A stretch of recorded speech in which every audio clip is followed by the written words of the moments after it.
அனைவருக்கும் வணக்கம். இன்றைக்கு நம்ம ஒரு முக்கியமான விஷயத்தை பற்றி ஆடிட்டர் உமா கிட்ட விவாதிக்க போகிறோம். வாங்க அவங்க சந்திப்போம். வணக்கம்மா. வணக்கம். வணக்கம்மா. இப்போ கடந்த வாரங்களில் டெல்லியே பற்றி எரிஞ்சுது. இந்த காக்ரோச் ஜனதா பார்ட்டிங்கிறவர் அமெரிக்காவில் இருந்து ஆன்லைனில் பார்ட்டியை தொடங்கி ஒரு பெரிய இளைஞர்கள் கூட்டத்தை ஜந்தர் மந்தில் வர வச்சு உண்ணாவிரதம் இருந்து அந்த வாங் சுக்கு அப்படிங்கிற அந்த சமூக சேவகர் சோனம் வாங் சுக்கை வச்சு ஒரு பெரிய இந்த நடத்தி பாரதிய ஜனதா கட்சி இது வரைக்கும் எந்த போராட்டங்களுக்கும் செவிசாக்கல, எதுக்கும் பயந்ததே கிடையாது. இப்போ மிரண்டு போச்சு. அப்படிப்பட்ட ஒரு இந்த போராட்டத்துக்கு பின்னணியில் நீட் முறைகேடு மட்டும் இருந்ததா தெரியல. ஏன்னா நீட்டு முறைகேடுங்கிறது இன்றைக்கு நேற்று நடந்துட்டு இல்லை, அது என்னைக்கு தோன்றுச்சோ அன்னையிலேருந்து நடந்துட்டுருக்கு. அப்படி இருக்கும்போது இன்றைக்கி மட்டும் இதுக்கு எப்படி இளைஞர்களில் ஒன்று திரட்டி போராடுறாங்க. ஸோ ஒரு விதத்தில் நீட்டுக்கு ஒரு எதிர்ப்பு தெரிவிச்சாங்கிறது நம்ம எல்லாருக்கெல்லாம் மகிழ்ச்சியான விஷயம், ஒரு பாராட்ட வேண்டிய விஷயம். ஆனாலும் இதற்கு பின்னால் வேறு ஏதோ ஒரு சதி இருக்குது அப்படின்னு எல்லாரும் பேசிக்கிறாங்கம்மா. அது என்ன சதின்னு நீங்கள் சொல்லிட்டீங்கன்னா விளக்கமாக நானும் பேசுகிறேன். அதாவது இப்போ இந்தியாவில் இந்த அறக்கட்டளைகள் அவங்களெல்லாம் நடத்துறதுக்கு, ட்ரஸ்ட் எல்லாம் நடத்துறதுக்கு நீங்களே ஆடிட்டர், உங்களுக்கு தெரியும். ஏற்கனவே தடுக்கி விழுந்தவங்களாம் ஒரு ட்ரஸ்ட் ஆரம்பிச்சுட்டு அதில் பலவிதமான நன்மைகளை அரசாங்கத்துக்கு வரி கட்டாமல் அதை அனுபவிச்சுட்டு இருந்தாங்க.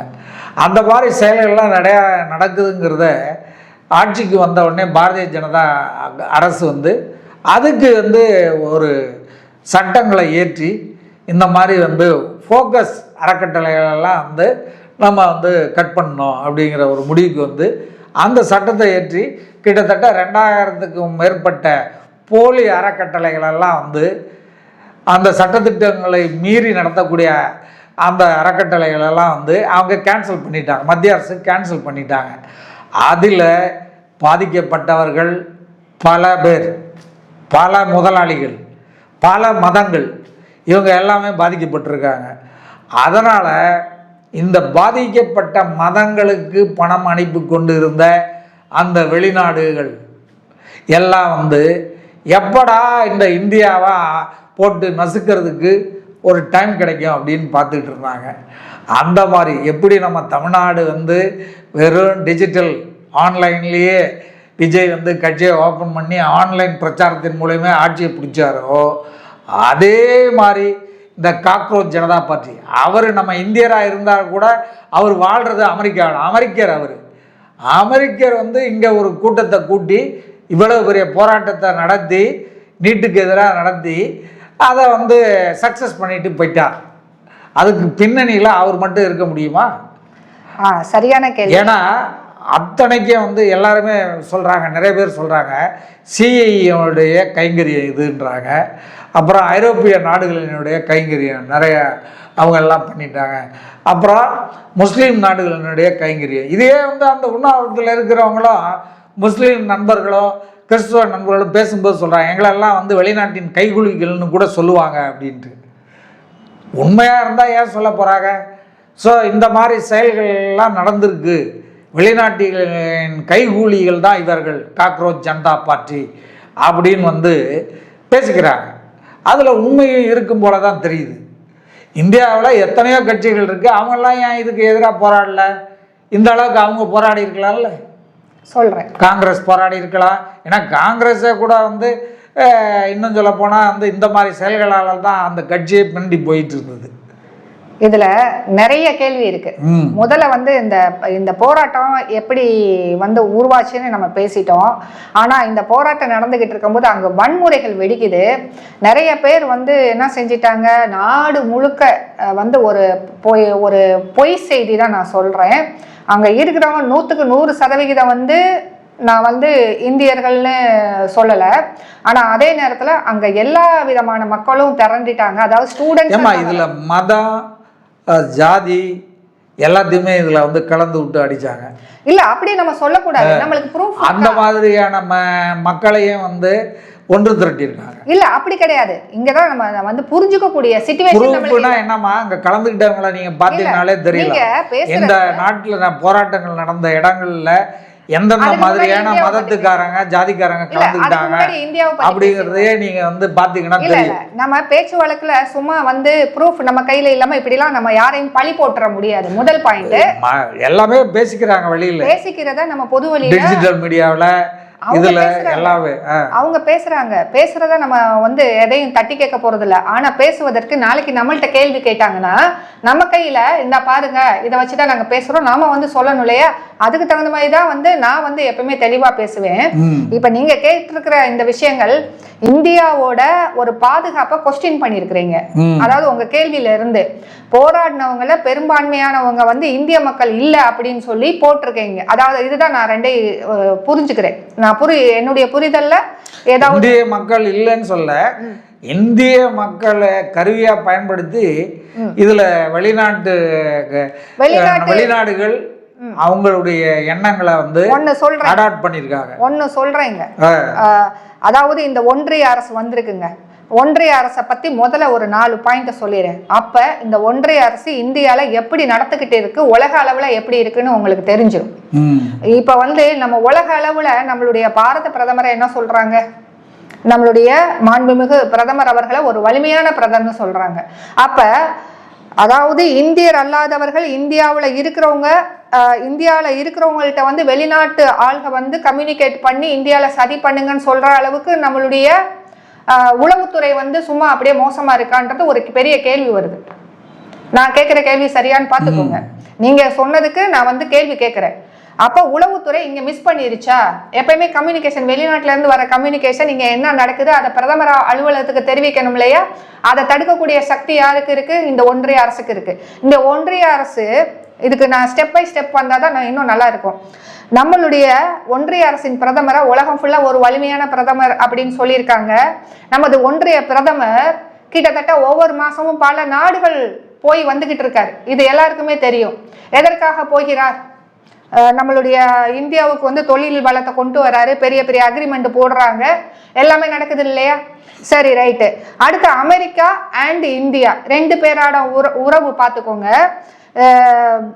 ட்ரம்ப் அவர்களும் நமது ஒன்றிய அரசின் பிரதமர் அவர்களும் எப்பயுமே அவங்க பேசிக்கிறது கிட்டத்தட்ட ஒரு நட்பு ரீதியில பேசிக்குவாங்க. மை ஃப்ரெண்டுன்னு இவரும் சொல்லுவார், அவரும் மை ஃப்ரெண்டு அப்படின்னு சொல்லுவாரு. ஆனா இந்த இடத்துல நம்மளுடைய ஒரு முக்கியமான விஷயத்த ஜனவரியில இருந்து நான் கொண்டு வரேன். சில விஷயங்கள் இந்தியாவில் நடந்திருக்கு. அதனால ஒன்றிய அரசின் ஆட்சிக்கு பங்கம் வருது. எப்படி பங்கம் வருதுன்னா வெளிநாட்டு சதினால வரல, அவங்களுடைய ஆட்சி முறையினால வருது. இவங்களுடைய அஜெண்டா எங்கெங்கெல்லாம் தாக்கப்படுதோ அங்கெல்லாம் இது வெளிநாட்டு சரின்னு அவங்க ஒரே போடா போட்டுடுறாங்க. ஏன்னா அவங்களுடைய ஆட்சி 3வது முறையா இருக்கும்போது அவங்க வலிமையா இருக்கிறாங்க, உள்நாட்டு கட்டமைப்புல வலிமையா இருக்கிறாங்க. அவங்க ஒரு செய்தியை பரப்பும் போது எல்லாருமே அந்த செய்தியை தான் பாக்குறாங்க. அப்ப நம்மளுடைய நோக்கம் என்னன்னா, நம்ம யாரையும் குற்றம் குறை சொல்லல, உண்மைனா நிச்சயமாக அதை அவங்க கண்டிக்கணும், தண்டனை கொடுக்கணும், அதுல நம்மளுக்கு மாற்று கருத்து இல்லை. அதே நேரத்துல நம்ம கையில எவிடன்ஸ் இல்லாம நம்மளும் பேசிடக்கூடாது. 2வது, இதுல வந்து இந்த மாணவர் போராட்டத்துல அந்த கம்புல வந்து ஆணி வச்சு அடிச்சிருக்கிறாங்க, குழந்தைகளை அடிச்சிருக்கிறாங்க. கண்ணீர் புகை குண்டுகளை வீசாம வேற ஏதோ ஒரு சயின்டிபிக் நேம் சொன்னாங்க, அந்த புகை குண்டை வீசி இருக்கிறாங்க. அதுல ஒருத்தவரோட கண்ணே போயிடுச்சு, ஒரு இறப்பும் நடந்திருக்கு. அது இல்லாம போலீஸ்காரவங்க சில பெண்கள்கிட்ட வந்து கொஞ்சம் தகாத முறையிலையும் நடந்திருக்கிறாங்க. அந்த விஷயமும் வெளியே வந்திருக்கு. ஆனா இப்படி சொல்றாங்க இல்லையா, இந்த கூட்டத்தை வெளிநாட்டு சதிகள் ஐரோப்பியா, ஆப்பிரிக்கா ஏதோ ஒரு நாடுகள்லாம் சேர்ந்துதான் இவங்கள இது பண்றாங்கன்னா, நீங்க இவ்வளவு நாள் இதை வளர விட்டு எதுக்கு இருக்கிறீங்க? இந்த விஷயம்லாம் தெரிஞ்சவங்க இவ்வளவு நாள் இந்த போராட்டத்தை ஏன் நீங்க நடத்த விட்டுருக்கிறீங்க? சட்டப்பிரகாரம் ஆக்ஷன் எடுக்கணுமா இல்லையா? சரி, 2வது விஷயம், இதை வந்து எதிர்கட்சிகள் தன் கையில எடுத்துக்கிறதுக்கு முன்னாடியாவது நீங்க ஆக்ஷன் எடுத்திருக்கணுமா? பேச்சுவார்த்தை நடத்திருக்கணுமா? பெரிய அளவில் நடந்துகிட்டே போகுதே. உங்களுக்கு அந்த சிஜேபி குரூப் மேல உங்களுக்கு அதிருப்தி இருந்தா, அவங்களுடைய நேஷனாலிட்டியில டவுட் இருந்தா, உங்களுக்கு இல்லாத அதிகாரமா இப்ப மற்றவங்களுக்கு இருக்குது. நீங்க நினைச்சா எது வேணாலும் செஞ்சிருக்கலாமே, பணியணும்னு அவசியம் இல்லையே. நீ வெளிநாட்டு சதியில வந்திருக்க, அதனால வந்து நான் உனக்கு இணங்க மாட்டேன்னு சொல்லியிருக்கலாமே. எந்த ஒரு போராட்டத்துக்கும் இணக்கம் அதாவது பேச்சுவார்த்தைக்கே வராத ஒரு பிரதமர் நைட்டு தூங்காம வீடியோ 2 முறை வெளியிட்டிருக்காருன்னா ஒரு இதுல வந்து நம்மளுக்கு இன்னொரு விஷயத்த நம்ம லிங்க் பண்ண வேண்டியது இருக்கு. நம்மளுடைய முன்னாள் முதலமைச்சர் மு.க. ஸ்டாலின் அவர்கள் சில சமயம் சொல்லியிருக்காரு, எனக்கு நைட்டே தூக்கம் வர மாட்டேங்குதுங்க அப்படின்ட்டு. அந்த அவருடைய காலகட்டத்துல அவருடைய அமைச்சர்கள்னால அவருடைய ஆட்சியில சில விஷயங்கள்லாம் நடந்தனால எனக்கு நைட்டு தூக்கம் வர மாட்டேங்குதுன்னு சொல்லியிருக்காரு. அப்படிப்பட்ட ஒரு சூழ்நிலைக்கு இன்னைக்கு ஒன்றிய அரசின் பிரதமர் சிஜேபி அந்த ப்ரொட்டஸ்டால் தள்ளப்பட்டிருக்காரு. அதனாலதான் எதற்குமே பதில் கொடுக்காத எந்த ஒரு நியூஸ் சேனலுக்குமே பதில் சொல்லாத ஒரு பிரதமர் நைட்டு வந்து ஒரு சோசியல் மீடியால மை ஃப்ரெண்ட்ஸ் அப்படின்னு சொல்லி ஆரம்பிச்சு ஸ்டேட்மெண்ட் விட்டுருக்காரு. எல்லாத்துக்கும் மீறி இப்ப எதிர்கட்சிகள் கையில எடுத்துருச்சுன்னா இந்த ஒன்றிய அரசுக்கு வரக்கூடிய எலெக்ஷன் மிகப்பெரிய பின்னடைவாகும். அது எல்லாத்துக்குமே தெரிஞ்சது.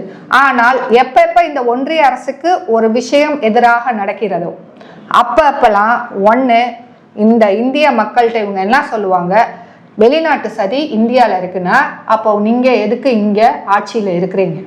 ஒரு வெளிநாட்டு சரி உங்களுடைய கடமை எங்களுடைய பாதுகாப்பு நல்ல வாழ்வு இப்படிதானே இருக்கணும். வெளிநாட்டு சரியை எதுக்கு உள்ள விட்டுருக்கீங்க அப்படின்னு என்னுடைய கேள்வி. இது தனிப்பட்ட முறையில என்னுடைய கேள்வி இந்த ஒன்றிய அரசுக்கு.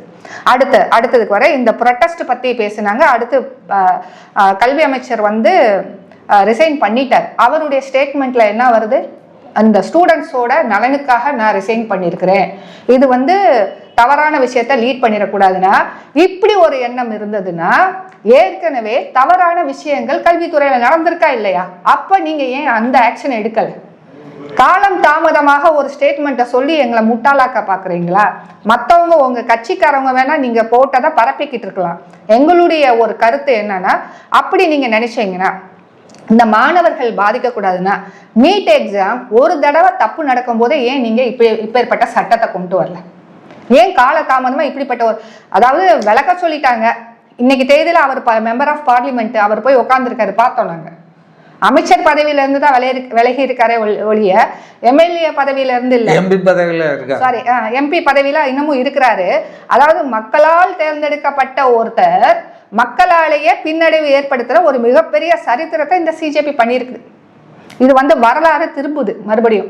இன்னைக்கு தேதியில இருக்கிற இளைஞர்களான எல்லாருமே வந்து சரியான ஒரு நிலைப்பாடை எடுக்கிறாங்கன்னு நானும் நம்புறேன். ஏன்னா அவங்களுக்கு புரியுது எங்கேயோ தப்பு நடக்குது அப்படின்ட்டு. இதுல வெளிநாட்டு சதி எங்க இருந்து வந்துச்சுன்னு யாருக்கும் தெரியல. அதுக்கு ப்ரூஃப் அதாவது சொல்லதான் செய்யறாங்க. பரவலா வந்து இந்திய கவர்மெண்ட்டுக்கே இந்திய மக்களுக்கே ஆபத்துன்னு நேத்தெல்லாம் செய்தி வந்திருக்கு, என்னுடைய வாட்ஸ்அப்புக்கே வந்திருக்கு. யார் உங்களுக்கு இதெல்லாம் பரப்ப சொல்றாங்க? நீங்க என்ன இந்தியாவில கலாட்டா பண்ணணும்னு நினைக்கிறீங்களா? அப்படின்னா ப்ரூஃபோட பேசுங்க. அதாவது இப்படிப்பட்ட செய்திகள்லாம் எப்படி அலோவ் பண்றாங்க? அது ஒன்றிய அரசா இருக்கட்டும் மாநில அரசா இருக்கட்டும், இது வந்து மிகப்பெரிய ஒரு கொடுமை. எல்லாத்துக்கும் மேல கல்வித்துறை அமைச்சர் ராஜினாமா செஞ்சிட்டார். அவர் கொடுத்த ஸ்டேட்மெண்ட்லயே நம்ம கேள்வி வச்சுட்டோம்.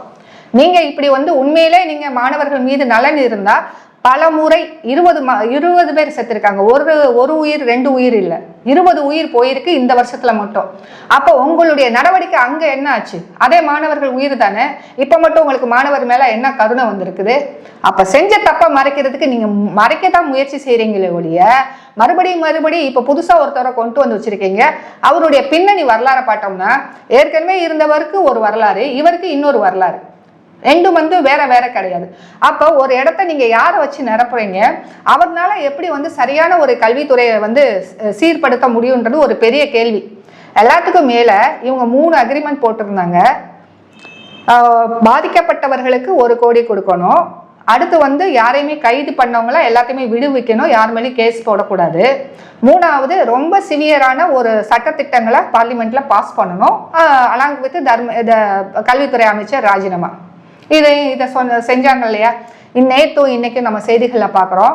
அந்த கூட்டத்தில் இவங்க சில பேரை வந்து டார்கெட் பண்ணி இப்போ அரெஸ்ட் பண்ணிக்கிட்டு இருக்காங்க. ஒவ்வொரு ஊர்லேயும் அரெஸ்ட் பண்ணிக்கிட்டு இருக்காங்க.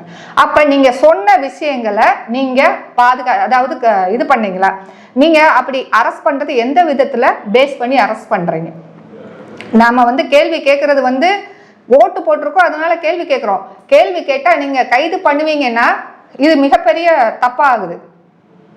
நீங்க எந்த அடிப்படையில அந்த ப்ரொட்டஸ்ட்டை நிப்பாட்ட சொன்னீங்க, அதுக்கு சைன் போட்டீங்க. ஆனா மறுபடியும் கைது நடவடிக்கையை தொடர்றீங்க. இன்னைக்கு தேதியில மறுபடியும் ஒரு பெரிய இதை விட பெரிய ப்ரொட்டஸ்ட் நடக்கும்னு இன்னைக்கு சிஜேபில இருந்து சொல்லியிருக்கிறாங்க. அப்ப நீங்க மாணவர்களோடய விளையாடுறீங்க.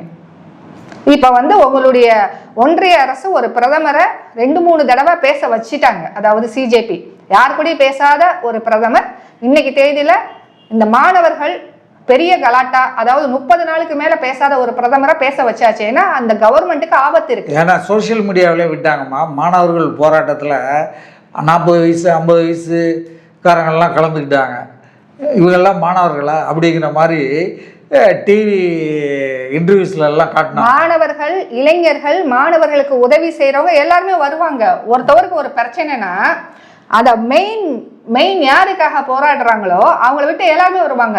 இது அமைச்சர்கள் வருவாங்க, அது அரசியல் கட்சிகள் வருவாங்க, இங்க இருக்கிற சோசியலிஸ்ட் வருவாங்க, சோசியல் ஒர்க்கர்ஸ் வருவாங்க. எல்லாருமே இங்க தானே இருக்கிறோம். எல்லாருமே போகதான் செய்வாங்க. மாணவர்கள் மட்டும் இங்க போராடல, மாணவர்களுக்காக எல்லாருமே போராட வந்திருக்கிறாங்க. உதாரணத்துக்கு பிரகாஷ்ராஜ், அப்புறம் வந்து ஆக்ட்ரஸ். இந்த தமிழ்நாட்டுல எவ்வளவு பெரிய போராட்டம்லாம் நடந்தது. ஒவ்வொரு மாநிலத்திலும் போராட ஆரம்பிச்சாங்க. சோ இது வந்து ஒன்றிய அரசுக்கு தூக்கத்தை கெடுத்திருக்கு. அவங்க நினைச்சிட்டாங்க தொடர்ந்து நாம தான் ஆட்சி அமைப்போம். இன்னைக்கு தேதியில அவங்களுக்கு ஒரு மிகப்பெரிய அடி விழுந்திருக்கு, பின்னடைவு. இது பின்னடைவா தான் பாக்குறேன். 29 எலெக்ஷனை நோக்கி அவங்க கொஞ்சம் மெதுவா நகர்ந்தா அவங்களுடைய ஆட்சி எப்படி இருக்கும் தெரியாது. ஆனா மிகப்பெரிய பின்னடைவை சந்திக்கும்ன்றதுல டவுட் இல்லை. ஆனா இவங்க செய்யற இந்த எடுக்கப்பட்ட இந்த வாதம் இருக்கு இல்லையா, இவங்கெல்லாம் வந்து இந்தியர்களா இல்ல வெளிநாட்டு சதியான்றது, இது சரியான ஒரு வாதத்துக்கு உள்ளாக்கணும்னா அதுக்கு தகுந்த ஆதாரம் இருந்ததுன்னா ஒன்றிய அரசு இன்னைக்கு விட்டு வச்சிருக்க மாட்டாங்க. ஏன்னா ஒரு வலிமையான பிரதமர் உலகம் ஃபுல்லா சுத்திக்கிட்டு இருக்காரு, இன்னமும் உலக நாடுகளுக்கெல்லாம் போயிட்டு வராரு. இவரை விட ஒரு வலிமையான பிரதமர் வேற எங்கேயுமே கிடையாது. எந்த ஊருக்கு பிரச்சனை வந்தாலும் இவர் தான் போய் தீர்த்து வைக்கிறாரு. அப்படின்றப்ப நம்ம ஊர் பிரச்சனை இவருக்கு பெரிய பின்னடைவா?